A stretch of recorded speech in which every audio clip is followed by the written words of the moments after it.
back to the Mix of Music podcast. I'm your host, Dee Kei, and with me as my host, wait. Hey, I'm not lovely anymore? I see wait how second. it is. I messed that up. I'm gone for a month and I messed up the intro. You did. With me, as always, is my lovely co-host, long ways away, Lu. Oh, at least he was thinking of me. Yeah. I hope. Dang, what happened there? Brain fart. Well, I'm not going to edit that out. And welcome back to the Mix of Music podcast. I was gone for a month. Went to Japan, went to visit family, and we're going to talk about... What did you want to talk about, Lu? It was trying to maintain work while traveling abroad? Yeah, so the whole idea is like you just came back. I had just as curious of a question, so I'm like, I think this would be something that everybody else would want to hear. So you just came back. What was working abroad like? You had to leave your entire setup at home. You had to take a broken down setup with you. But what was it like trying to maintain your work? Could you keep up the same level of efficiency? What was some of the challenges you met along the way? And do you think it's possible for you to maintain that level of work in the future, or even better? Like, is there anything that you think you would have done different? Yeah, let me break all those down. So what did I take? What did you leave? Take leave. All right. Mm-hmm. And then you said something about efficiency. Mm-hmm.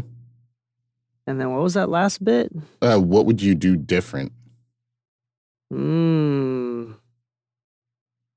right. I think this is a good question. And I think as freelancers, white glove creative services, this is something that we need to think about. I mean, obviously, taking vacations is going to be very different from other industries. We don't have planned vacation days. I mean, the good news is being freelance, working for yourself, is that you can choose when to take days off, and you could choose which 5 days you work 70 hours a week. And I'm just kidding.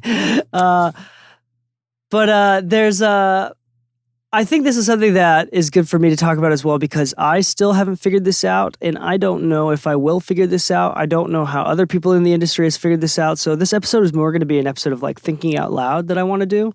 What do you think about that, Lu? I think that's fine. I mean, it's an honest approach. Yeah, and I'm gonna start off by saying what I did do.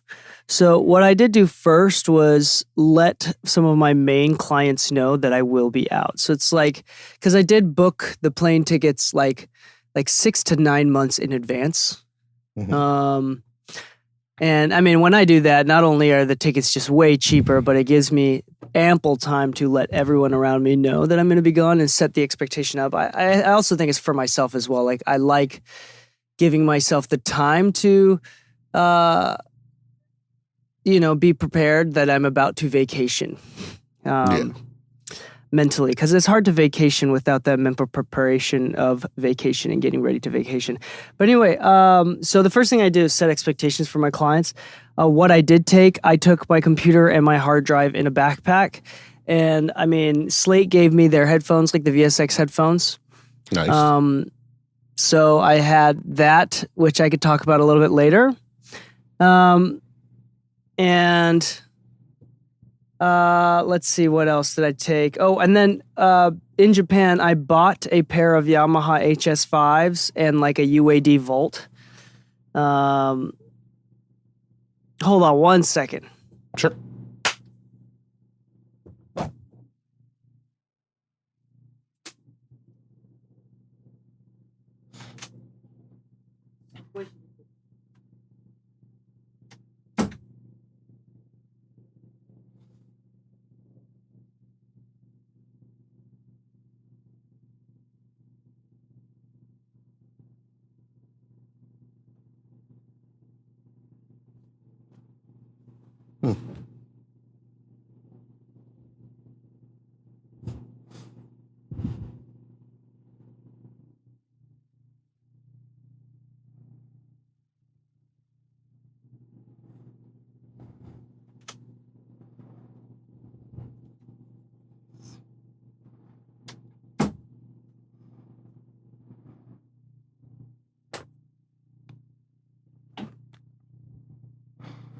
Sorry, Killer's crying. You're all good. I've got a... He's a daddy's boy. I've got a generator or something that just started going off behind me. Let me edit another mark point. So yeah, what I did do in Japan is that I bought a pair of Yamaha HS5s, which by the way, Yamahas are cheaper in Japan because it's a Japanese company. Really? Planning on going how JBL, much but cheaper? like they're the same price as what JBLs are compared to Yamahas out here. So like Yamahas are JBL prices in Japan. That's cool. I mean, it's a Japanese company, so it makes sense, you know. Yeah. And then, so I had the headphones, I had the little UAD Vault thing, no issues, and then I just set them up in the room that I was staying at in my mother-in-law's house, and I brought the Sound ID microphone too, and adjusted for Sound ID. Couple. Do you of feel like on the thoughts. HS5s because that's kind of a unique opportunity to listen to Sound ID in a different light compared to like in your room with your treatment and everything in a space with your speakers, all new interface, all new speakers, Sound ID in a room that's most likely not treated. How did you feel it worked out for you? At the time, and this is where it kind of becomes difficult because at the time, I felt like it was working well. I did probably about an album of songs plus a couple singles. So I probably did about 8 to 10. No, I did about 10 songs. And one of them was a pretty big release by Barely Human that hasn't come out yet. And I'm not going to lie to you. This is going to be a little bit embarrassing. But first off, I'm significantly more comfortable with the way that speakers sound than headphones. Just for me, VSX, like the headphones, they sound good and they gave me information on things that I wasn't paying attention to. The low end sucks on those things. I mean, coming from a room with dual subs, I know headphones are supposed to extend all the way down to 20 hertz, but holy crap. The low end just is ass on those headphones. Just not usable data. And then I can't tell if it's like the headphones. Probably not the headphones. It's probably not the algorithm. It's probably just the design, the flaw of headphones in general. That you have so little space to require such big frequencies, such low frequencies. It's something about that. I like boosted the bass maxed on them. It's still unreliable, but let's see. Otherwise, they gave me the VSX gave me really good stereo information or a mid-range information that I think was great. And for the first few songs, I did reference the speakers with Sound ID and with the headphones, and I would get comfortable on the HS5s, and I was like, okay, this sounds good, and then I go back to the speakers and be like, or the VSX, and I'd be like, oh wait, there's actually still some stuff in 3 to 5K that I want to tweak a little bit more. So I think it was useful. It is annoying that I have to use multiple sources to check. Quite frankly, that is very tedious. And in my home setup, I don't have to double check on anything. Even a car check is a waste of time for me.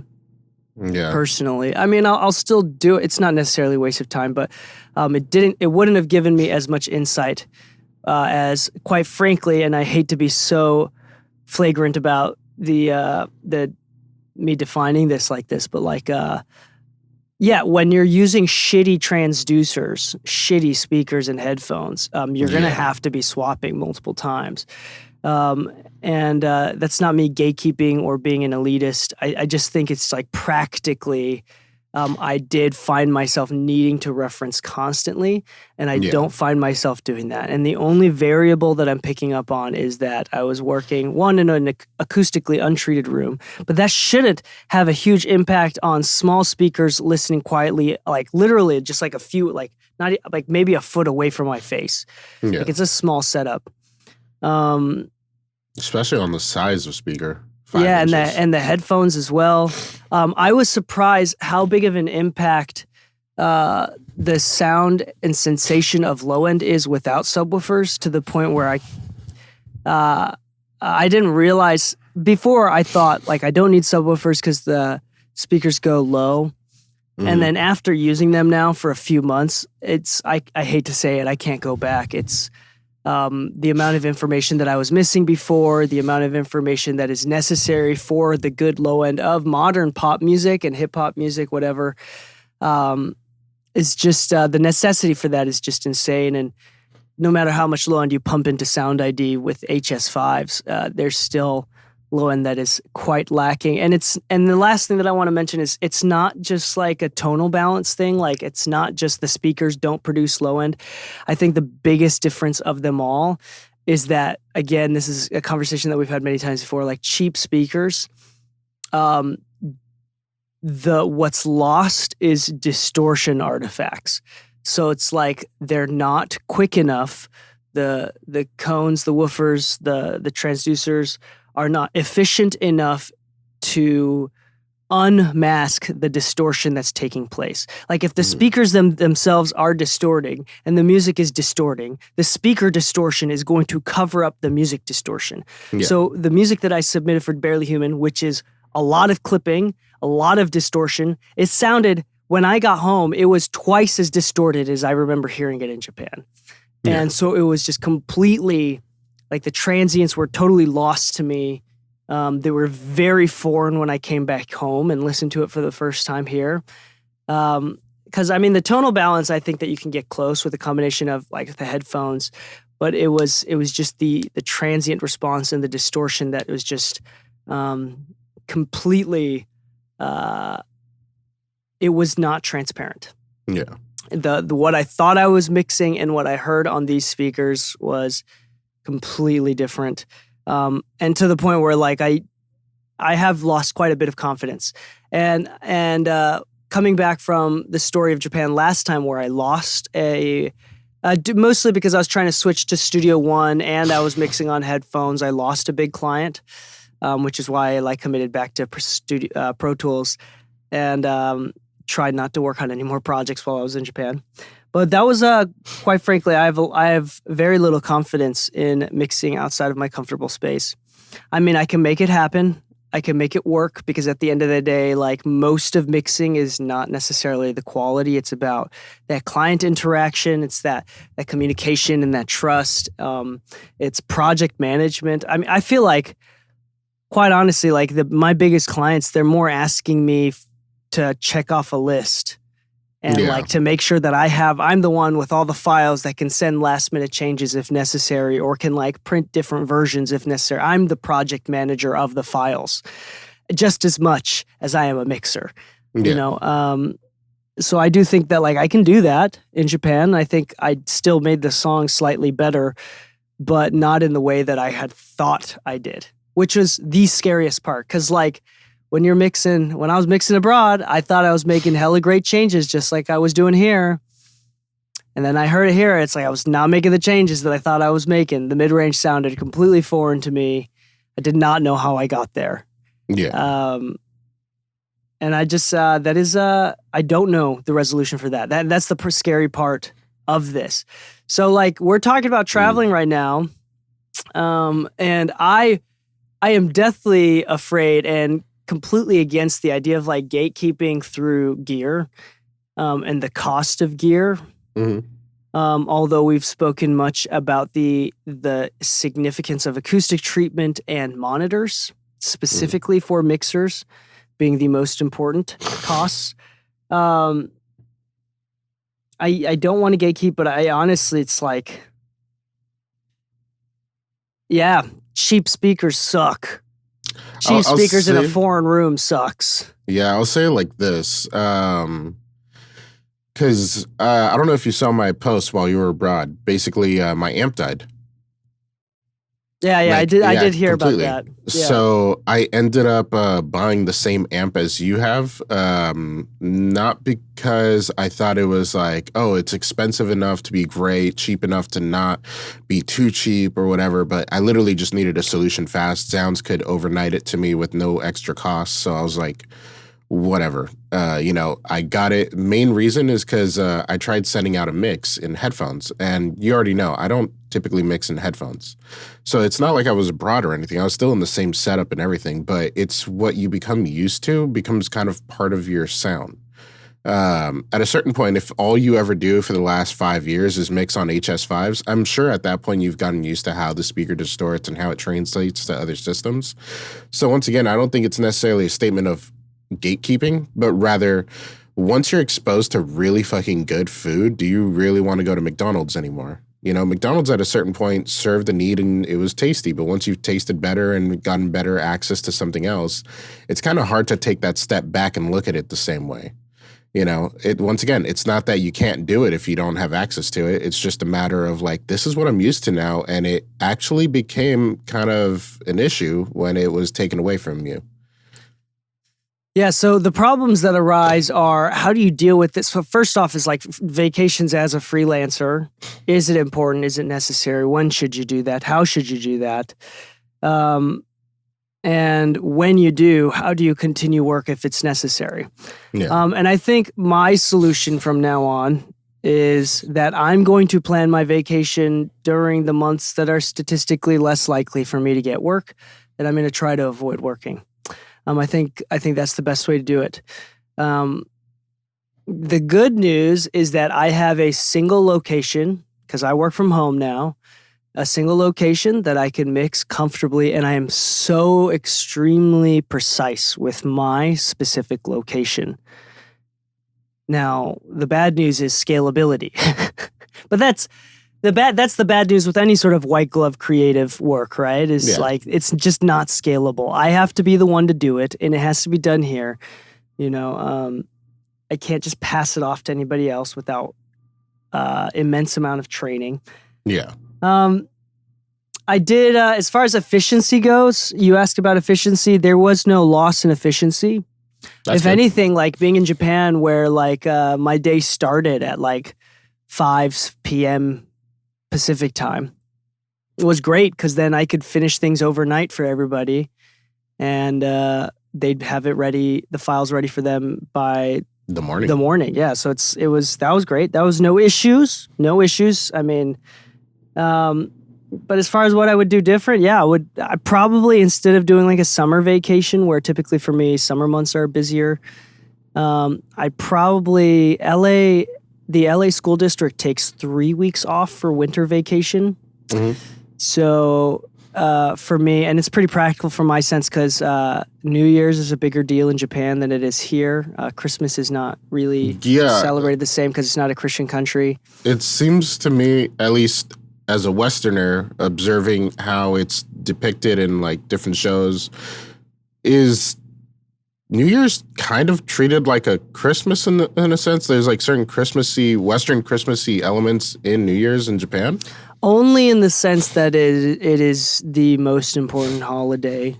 Yeah. So it has no very little religious symbolism. Mm-hmm. It's mostly culture. We're not celebrating any sort of savior.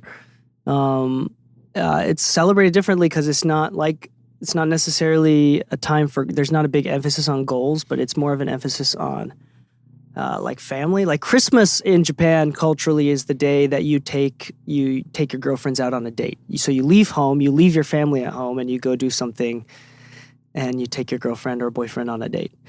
Yeah. That's actually kind of an awesome Christmas. And then it's New Year's, and then New Year's is the family time. Okay. Where we celebrate with different foods and different noodles and yeah. And we have like the zodiac signs. And in Japan specifically, they stopped celebrating the Lunar New Year in February. Mm-hmm. When was it? Was it the 1800s? I feel like it was like early 1900s or late 1800s that they switched fully to the Gregorian calendar as a country. And then they celebrate New Year's on January 1st instead of like the Chinese where they celebrate it on Lunar's New Year's. Yeah, it's just different. But anyway, the point is there's 3 weeks and I like to take longer vacations. So when we do go out to visit family, I want to make sure we spend time with them. So I think I'm just going to have to plan it then, honestly. Yeah. And try to avoid it. It makes good sense, especially in your situation where there's like good holidays surrounding those dates anyways. Like in Mexico, like a good time to go if you're trying to like be around family, be around friends, and you're trying to get like that one time where everybody might be out there would be like in May because of all the bullfights. But yeah, in Mexico there's still bullfights and everything. In the town that my family came from and that I kind of like flew back and forth growing up in. Is that like a Spanish thing? I feel like that's a Spanish thing. That does feel very Spanish if I really had to think about it. I didn't realize there was bullfights in Mexico. I literally thought that was just a Spanish thing. And they're celebrated all over the country in May.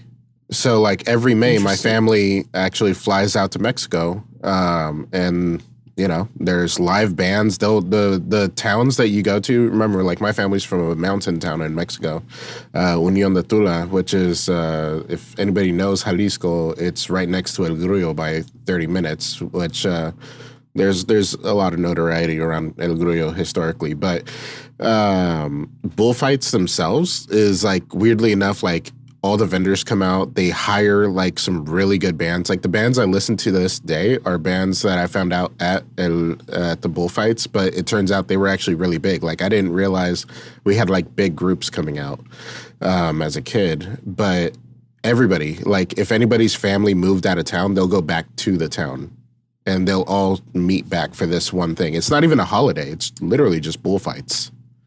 Hold on, I have a question. Do they eat the bulls after they kill them? Yeah. Okay, in our family's town, like you eat brain, you eat tongue, you eat cheek, you eat butt cheek. There's an old Okinawan saying. There's an old Okinawan saying because we don't have like pig fights or anything like that. But, there's a saying when they eat pig, they said the only part of the pig you can't eat is its soul. That's actually kind of badass. Like I hate to say it, but that's kind of metal. Yeah. It's like, damn it, we couldn't get the soul. So I think the big things that we could take away and we could extrapolate on is the idea of like how to take vacations as a freelancer. And the first thing that I'd like to bring up is the idea of like the courage to take breaks. Maybe I do believe in like mental health and balance and things like that. But remember that episode with Dale Becker? Yeah. There's a part of me that wonders, especially as cutthroat and as little money there is in this industry.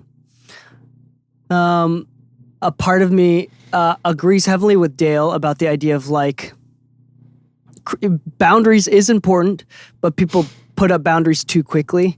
And keep themselves from getting some of the best jobs. I like kind of the idea of like, your wages is based on how much shit you can take. Yeah. You know? Yeah. And I do think there's a lot of truth to that. So my first thought is if you're young and you have the energy and you don't need a vacation, then, and if this is not on your mind, then I don't think you should feel guilty about not being able to take a vacation. That being said, if you're like in your mid-30s, if you've been doing this for years, you taking a couple weeks off is not going to change your career. If you're in that position where you're just still looking for that one chance to have any sort of, you're not even able to pay rent from your career yet, then maybe not take a vacation. You know, so there's that balance there that I will be transparent about. I don't know. I cannot speak on behalf of everyone as a generalized population like, hey, make sure to take vacations. I don't think everybody should. And so the first thing is like, okay, how do you take vacations? I think the first step is having the courage to do so. Like if you determine that you need a vacation, that is time, having the courage to properly plan out and execute a vacation. So that means like having the courage to not look at your emails as much, to not be stressed out while you're out and about. I think that's important. And I think for me, the best way to prepare next time would be, again, to set expectations, notify my clients that I will be off for a few weeks. It's not that long. And it's in their best interest if I take off too, because I will do my best work when I'm at home. And I will, you know, luckily I was in a position, like when I'm in Japan, I'm not vacationing like a foreigner. I'm not paying for, you know, it's very low risk. I'm not paying for a hotel. You know, I'm given food by my mother-in-law. I don't have to eat out. So it's like staying there and not doing anything but work doesn't cost me anything. And because I have a home base to work from, that's something to consider too. But if you're like Airbnb-ing every day or going to hotels on a vacation, or you're traveling across Europe and you need to train to another country every day, I don't know if that's as possible. That's very, very difficult. I think that, that's kind of really the only, I don't really have any deep insights on this as much as I would. It's kind of like, there was a book that I read recently where it was a memoir, and it was like this struggle of having just shitty parents. And at the end of the book, you're like, as someone that can relate, you're like, okay, what is the solution? How did you seek and find help? And at the end of the book, the only solution, of course, is you just have to live with it. And it's like, fuck. You're like, you don't want that to be the solution, but you know damn well that is the only solution. I hate to admit, but in those situations, yeah. At a certain point, the Spanish phrase is "ponte las pilas," which does not translate very well literally. In the literal sense, it means put the batteries in. But it just means get over it. Yeah, it's like, oh, you're tired? Ponte las pilas, get over it and get back to work. Which undoubtedly is a practical phrase sometimes. Not always, but sometimes.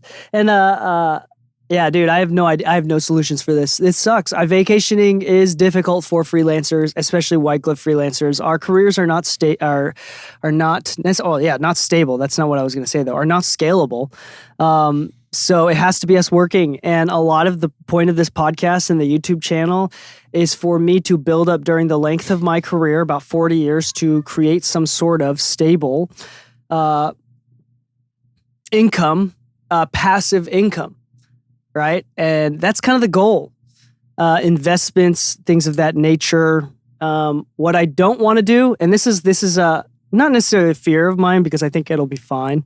And I'm not worrying about this. I feel no anxiety towards this.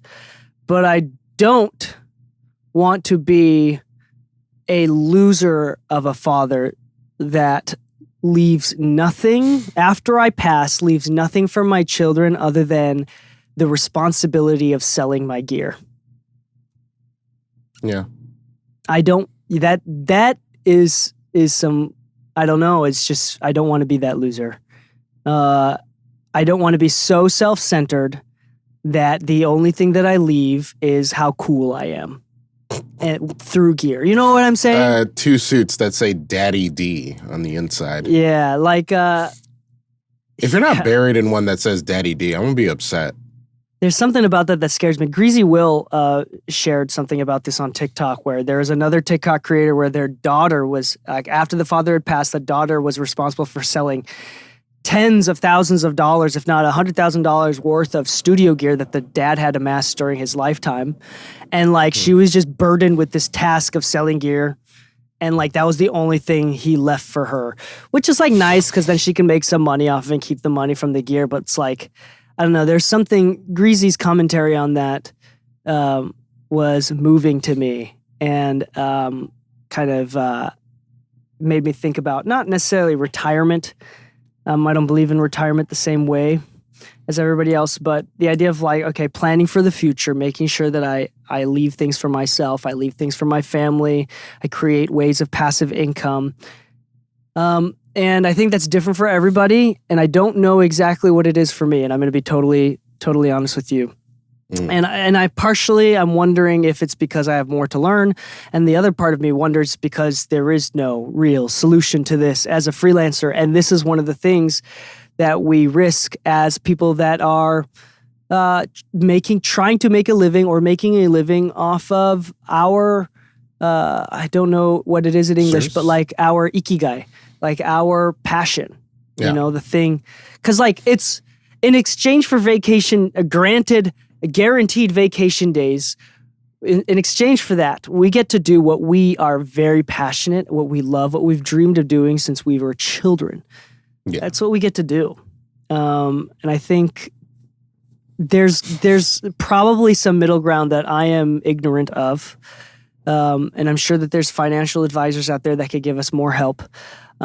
But I think this is more pointing out the reality and trying to navigate through the troubling waters. I don't know the solution, and it's a little bit troubling, but also not something that I'm, feeling super anxious about. Gotcha. Yeah, honestly speaking, when it comes to vacations, it was definitely harder to see early in the career because I've said this before, but even when I went to go propose to Anna in Italy, I took my laptop, my hard drive, and an iPad with me just in case anything happened. And sure enough, the day I was proposing, I got a call for files, like the morning of, right before I left the hotel and everything. And I had to let them know, like, hey, once I send you these today, like, that's it. Like, I'm out of communication for the day. And I let them know why.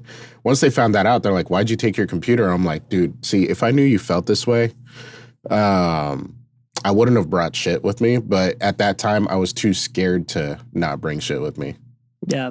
Yeah. And that's nowadays, the thing too, right? If I do vacation, I don't do 3 week or a month or anything on my end. Like longest vacations I usually ever take is like 10 days, 11 days. Usually I just tell people like, hey, I just can't. And I try to tell them like, hey, if you can get me the files like at least a week before, I can try to get them done right before. And then that way you only had to wait for revisions. But, that's my approach. But if they had to wait a month for revisions, then they're not going to be happy. Yeah, and that's the other side of it too, right? Is that in business, there's no such thing as an emergency. If you can't send a letter because the post office is closed, you're going to be pissed off, but everybody's going to wait until Monday when they open back up. So I think there's that part of it. On the opposite end, I'm going to say if you set up expectations, like don't worry about it. Your boundaries are there for a reason. People will wait. The other end is like if you make people wait too much, you might lose a gig, and that is the risk. And it's good to build leverage. I think people when it comes to their creative careers need to think more about the leverage that they're building with their brand. So it's like what I'm doing with the podcast, what I'm doing with my clients, what I'm doing with the trust that I'm creating within the industry. It's not just for me to make more money and to get more clients. It's also for leverage. The more trusted that I am, the more weight that my name and my brand carries, the more likely someone is to forgive me for taking a vacation. Yeah. Or for having my assistants mix the song and not me, right? It's this, people don't realize that that's a huge part of the freelancing thing. The branding is not just for the direct, immediate income changes. It is also for the long-term leverage. Yep. Yeah. No, I have a buddy of mine that about 2 years ago, he told me he was saving $6,000 to have Manny Marroquin mix a song for him. Here's the thing. It was his first song to ever make.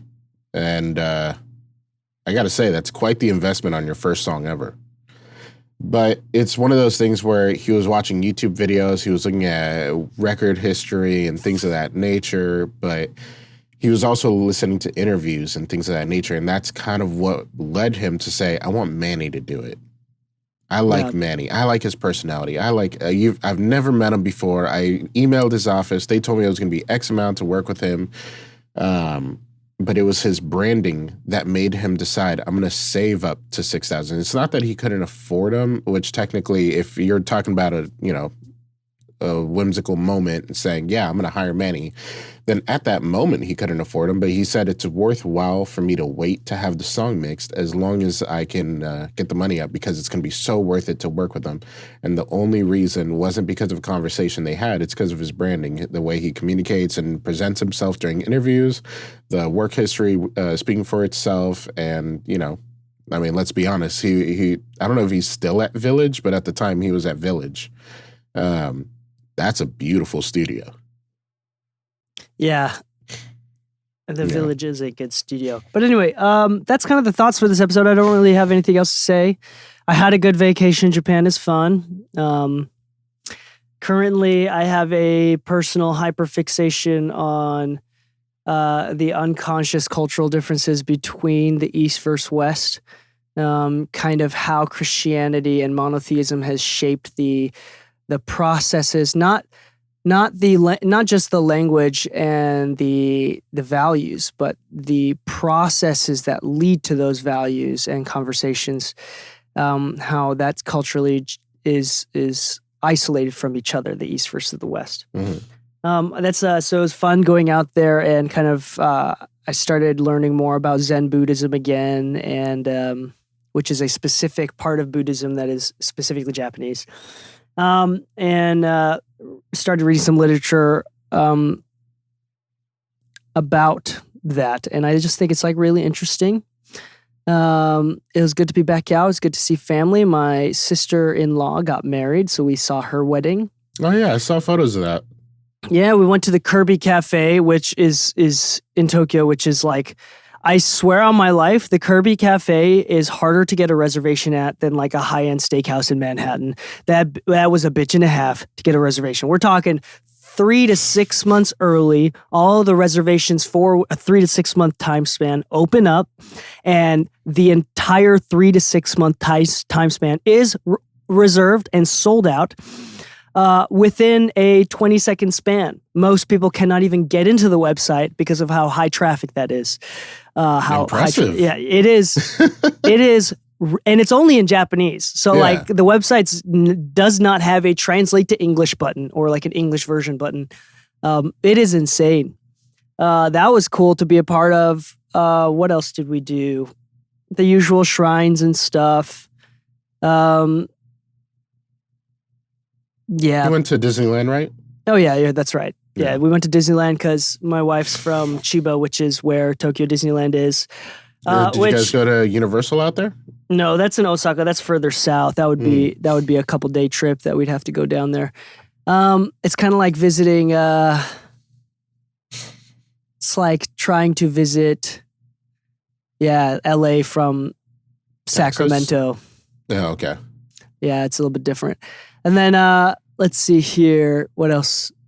That was just good. It was a really good time. It was a peaceful time. We were really stressed. Man, dude, Japan is so clean. Even the dirtiest parts of Japan is so clean. Holy cow. Public transit is just fantastic. Holy cow. The food is stupid good. I mean, the cheap, shitty food is not only way healthier for you, but is actually good, is inexpensive, because everyone and their dog knows how to cook at home. So like, the economic marketplace of food in Japan is that restaurants don't survive unless it is cheap and better than what you can make at home. So it's like everybody's competing against home cooked meals. Where in America, nobody knows how to fucking cook a good meal at home. So they're not competing with anything. So the prices go up and competition goes down. Like prices go up and quality goes down. It's a lose-lose situation in America. And not only that, I think it's more about education. But we won't get into it. I think that's a beautiful thing because me and my best friend, we used to go out to eat, right? And I might suggest a place and be like, oh, let's just go here real quick. He's like, no, I won't eat anywhere that I can cook better. Yeah, there's some huge flaws with Japanese society. And on the risk of sounding fucking racist, I don't give a shit. I do think in many, many ways, I do think Japan is just superior. Suicide rates are lower. It is significantly cleaner, friendlier. What was the statistic we looked up before? Because we were talking about all the gun violence in America versus Japan, and like, hot topic. Japan has on average 5 to 6 reported gun violence crimes a year. Yeah. And we just had a president shot at, which is fucking hilarious. And when you compare the two, it's like, Jesus fucking Christ. Yeah. What disturbs me the most, I do. Okay, so obviously Japan is not superior fully. I was mostly joking there, but mostly. So one of the things that I do think about quite often is I don't like it when Westerners put on Western standards on Japanese culture. For example, like sexism is real. I will not deny sexism. Yeah. But the way that it is perceived, not just by women, but also the general population and the way that religion and culture has dictated what sexism is and what the responsibility of women and the honor of womanhood and manhood, vice versa, right, is completely different than on the East. And it is actually borderline retarded to put on Western expectations on Eastern standards and cultures.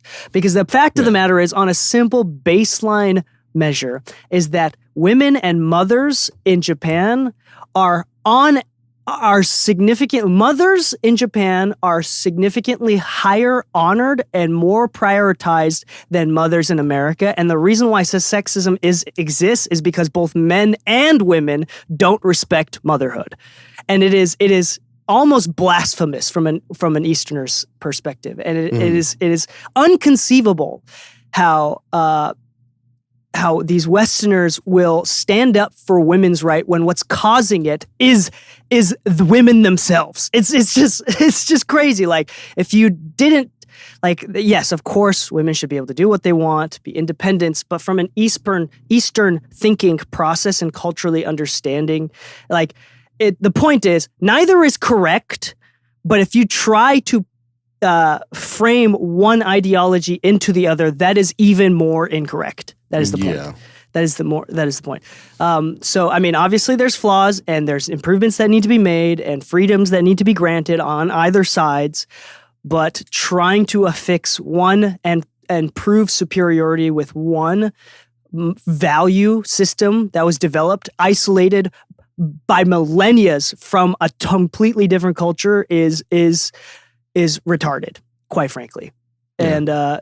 And I think that people on TikTok, Twitter, and Instagram need to, like, read a book.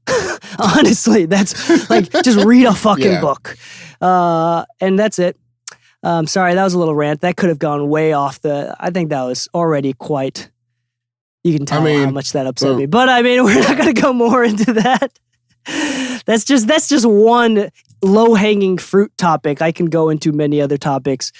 But we're not going to get into it because this is a mixed music podcast. Sorry, had to no filter. It wouldn't be Dee Kei if we didn't get some philosophy with it. Yeah, for real. All right. Have you seen that episode of, like, the dude? He's, like, talking to some super conservative speaker, and it was like a TikTok where he's like, and Taoists believe that they should just dance with destiny and do whatever life takes them, go wherever life takes them, just accept everything.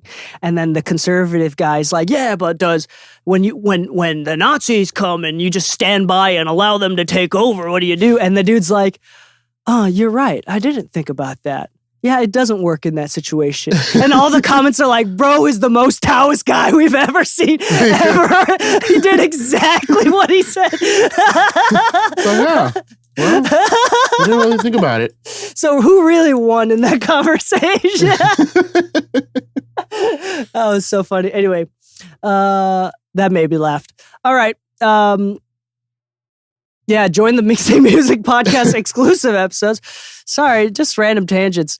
Do you want that's twice what you as many love us for. episodes? Definitely go. You definitely got to get exclusive. Yeah. Twice as many episodes. 2 episodes every week.